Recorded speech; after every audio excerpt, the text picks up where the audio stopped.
Assalamualaikum warahmatullahi wabarakatuh. Okey, hari ini saya nak share sikit yang benda perkara yang anda perlu ada sebelum anda teruskan menjadi ejen atau wakil ejen Pink Greenhouse. Perkara ni anda perlu ada dalam diri anda dan saya nak supaya benda ni menjadi asas permulaan untuk lebih jauh. Okey. Untuk itu saya perlu bawa sedikit cerita lah. Cerita bagaimana permulaan saya daripada sebelum ni dan kepada sekarang. Okey, alhamdulillah sekarang ni saya cerita sikitlah cerita kisah saya.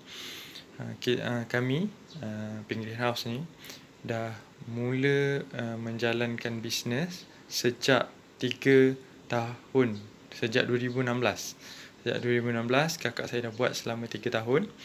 Kemudian pada tahun 2019 baru saya join kakak saya.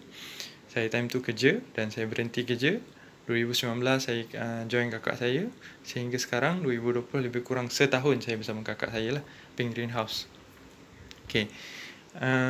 Dalam tempoh ni kita tahulah semua orang ada fasa dia kan, dan kita ada fasa naik dan fasa turun.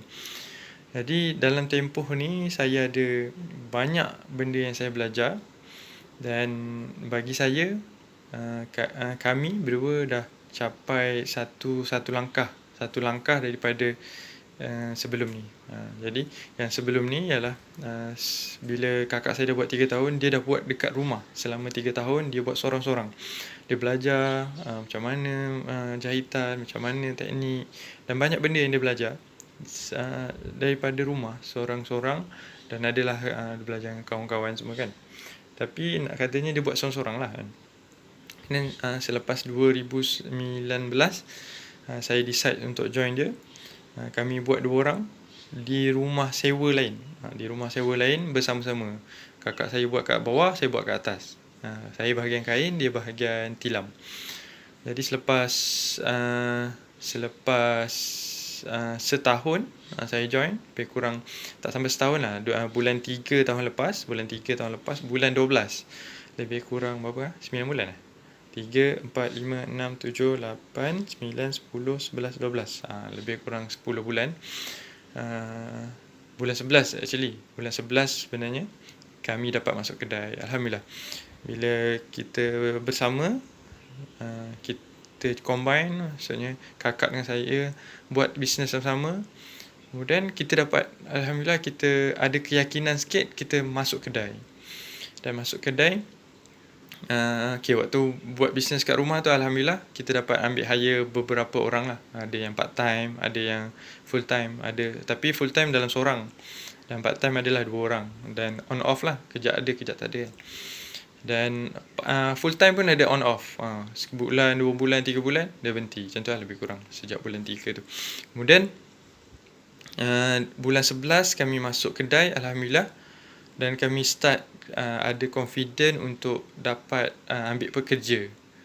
Dan sekarang lepas tu bulan 12, bulan 1, bulan 2 ada konflik sikit dengan owner kedai tu, dan kami tukar kedai.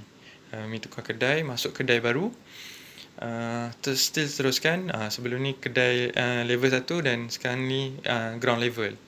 Alhamdulillah. Dan benda ni saya share sebab saya nak kata cerita tentang bagaimana bila kita buat dalam partner, maksudnya kita dalam satu circle yang sama, kita mindset yang kita sama, kita pergerakan kita lebih laju dan lebih mudah apa yang kita nak capai bersama-sama. Itu adalah cerita yang saya nak kongsikan lah. Dan cerita ni bagi saya sangat memberi kesan kepada saya dan juga mungkin kakak saya kan, sebab daripada kita seorang, bila kita bergabung kita lebih laju. Dan alhamdulillah sekarang ground level kami ada lebih kurang 1, 2, 3, 4 orang pekerja full time, dan ada beberapa part time yang masih kerja. So dalam masa 2 bulan ni alhamdulillah kita dapat 4 orang pekerja dan ground level, dan orang tahu nak masuk kedai ni bukan mudah, bukan mudah, dan memerlukan kekuatan keuangan dan kekuatan mental dan fizikal juga kan. Jadi video ni agak panjang sikit lagi. Saya nak buat 3 minit lagi tentang video pertama ni, bahawa 3 mindset saya nak minta anda ada dalam diri anda sebelum anda pergi lebih jauh. Nombor 1, saya nak anda ada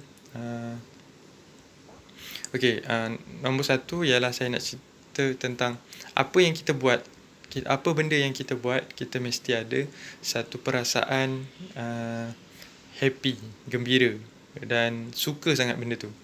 Sebab apa saya kata benda ni? Sebab manusia tak kisahlah apa pun anda, di mana pun level anda sebenarnya sedang mencari kebahagiaan.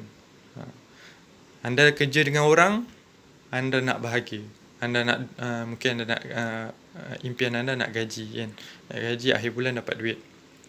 Dan kadang-kadang anda sampai satu level anda dah kaya sangat, anda still rasa kekosongan. Maksudnya anda tak happy kan. Jadi hidup kita ni sebenarnya kita bukan nak cari duit. Duit tu adalah kita nak cari sebab kita nak happy. Tapi sebenarnya benda utama ialah kita nak happy, kita nak gembirakan orang lain, kita nak mak ayah kita happy, kita nak anak kita dapat masuk sekolah, kita nak adik kita mudah kerja, dan semua benda tu lah kita nak. Sebenarnya benda tu ialah kita nak cari happiness, kita nak mencari kebahagiaan. Jadi apa benda kebahagiaan ni sebenarnya ialah satu bentuk benda yang cikgu bisnes saya, nama dia Fahdi Ghazali. Kalau anda ada masa tolong follow dia.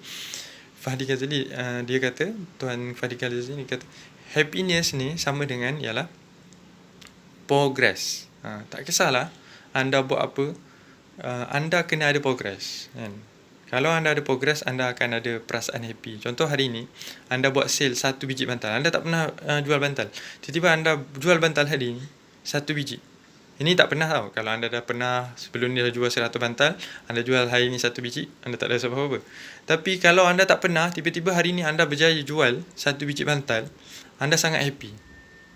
Sebab anda ada progress anda menaik. Nanti saya akan ceritakan lebih lanjut lah tentang happiness ni. Nombor 1, kena happy.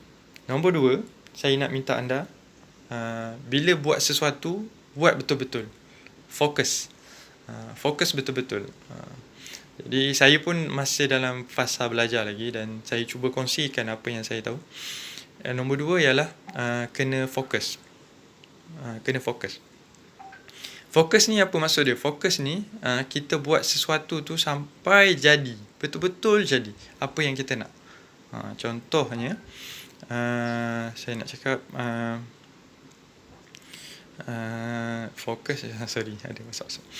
Fokus maksudnya pecahan dia ialah forget other commitment, anti success. Anti success tu ialah macam mana? Nanti saya akan huraikan lebih lanjut. Dan benda ni kalau anda dapat memahami perkataan ni, anda sangat happy, anda sangat rasa macam khusyuk buat sesuatu. Macam anda solat, kalau anda fokus sangat dengan solat anda akan rasa seronok sangat dan rasa puas. Aku dah selesai satu masalah bila aku fokus sangat solat.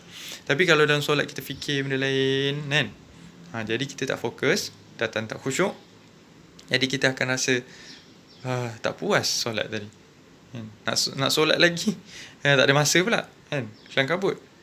Tapi sebab tu kita kena fokus, cuba fokus. Nanti saya akan huraikan lebih lanjut. Nombor 3 ialah anda kena ada matlamat, iaitu big why, kenapa anda buat benda ni. Saya akan ceritakan lebih lanjut nanti. Saya tak nak video ni panjang sangat, ni dah 10 minit. Saya harap anda cuba implement apa yang saya cakap dan cerita-cerita yang saya akan kongsikan kepada anda, supaya anda terus bersemangat dan terus membuat apa yang anda impikan. Itu saja daripada saya. Zulfadli. Assalamualaikum warahmatullahi wabarakatuh.